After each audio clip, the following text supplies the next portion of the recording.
وكل الاسره يعني. كل سنه وانت طيب. دكتور صفوت، بكره تعمل ايه؟ احنا لسه اللقاء ممتد وانا محضر لك مفاجاه. حضر لي مفاجأة. أنا بخاف من مفاجآتك يا دكتور مصر. محضر لك مفاجاه. طبعا انت بس يعني دي يعني بيفكرك بالعمرات الكتيره. طبعا شعور جميل، يعني شعور العمره نفسه ده احساس رائع بالايمان ورائع بالقرب من الله عز وجل. شو محضر لك ايه بقى؟ المحفظه بتاعتي.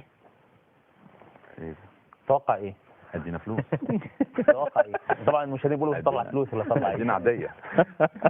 طلع مطوه ولا قصاصه صحفيه. مش انت دايما بتعمل فقره قصاصه صحفيه؟ اسمع يا سيدي، صلى على رسول الله عليه الصلاة والسلام. في اخبار اليوم تقريبا من 3 ايام، فوجدت هذا التعليق كده او طلب يعني من احد الناس، بس شدني قوي. بيقول ايه؟ اين التسجيل القرآني لثومة اللي هي ام كلثوم؟ شوف التعليق. اين التسجيل القرآني لفقيدة الغناء العربي السيدة ام كلثوم الذي جمع بين روعة الاداء وسمو المعاني وحلو الكلام في تسجيل لآيات من كتاب الله أدته أم كلثوم أداء شرعيا مطابقا لأصول التلاوة في فيلم سلامة أو سلامة.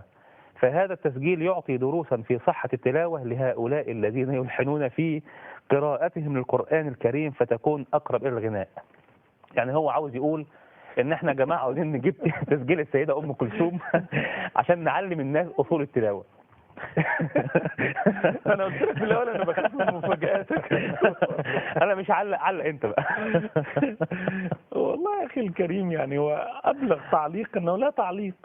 يعني احنا أصبحنا في زمان للأسف الشديد يعني تنبأ به النبي صلى الله عليه وسلم وأن يتكلم الرويبضة في أمور العامة.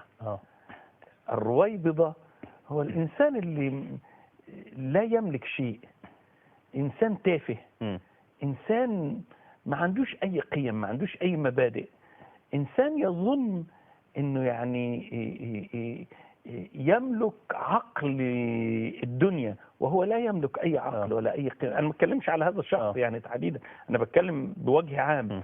الزمان والشيء الأعجب إنه يجد جريدة تنشر هذا الكلام.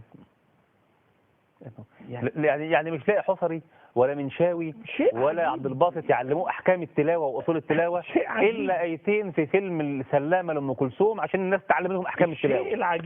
الشيء العجيب جدا ان انت لو سمعت الايتين دول لن تجد فيهم اي احكام تلاوه. ما فيهمش اي احكام تلاوه.